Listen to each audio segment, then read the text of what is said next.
Introduction. Welcome back to our chronological deep dive into the history of Marvel's mutants. Today, we are following two parallel paths that define the future of the X-Men. First, we conclude our exploration of Emma Frost's formative years, as her time at Empire State University reaches a shattering breaking point that will forever harden her heart against humanity. Then, we travel back to the Silver Age to witness a legendary turning point for the original team. We'll see the return of the unstoppable Juggernaut, the debut of Scott Summers' powerful brother Alex, the rise of the god-like living monolith, and a terrifying descent into the savage land to face the prehistoric menace of Sauron and the rebirth of Magneto.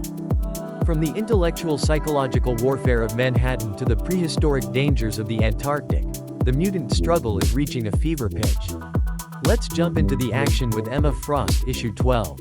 Emma Frost Number 12. Higher Learning, Conclusion. The concluding chapter of the Higher Learning arc finds a young Emma Frost fully transitioned into her life in New York City. Having successfully abandoned the stifling expectations of her wealthy Boston family, she is now a woman determined to forge her own path through the social and financial hierarchies of Manhattan. Emma is no longer the shy, intellectually gifted wallflower who was bullied in boarding school. She has learned to weaponize her beauty and her blossoming telepathic powers to secure her independence. The trauma of her brother Christian's mental collapse and her sister Adrian's betrayal remains a part of her, but it has been distilled into a cold, driving ambition. She begins to infiltrate the high society circles of the city, using her mental gifts to read the hidden desires and vulnerabilities of those who would see her as just another pretty face.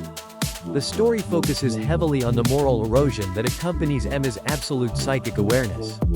She realizes that most humans operate on a level of dishonesty that makes genuine connection nearly impossible for someone who can hear every ugly thought.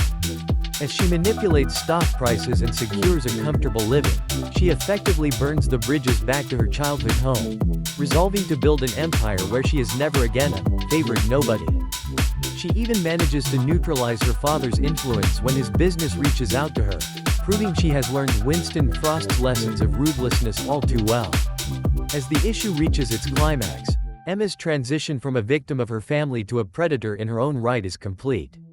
She officially cuts ties with the Frost name's obligations while keeping its resources, preparing herself for the next stage of her education. She recognizes that to truly dominate her environment, she needs more than just money. She needs the intellectual pedigree that will open doors in every sector of society. The story ends with Emma setting her sights on Empire State University, ready to test her mental dominance in a world of high-stakes academic and social competition. She walks away from her past with a cold resolve, leaving the girl she once was behind in the wreckage of her family's prestige. Emma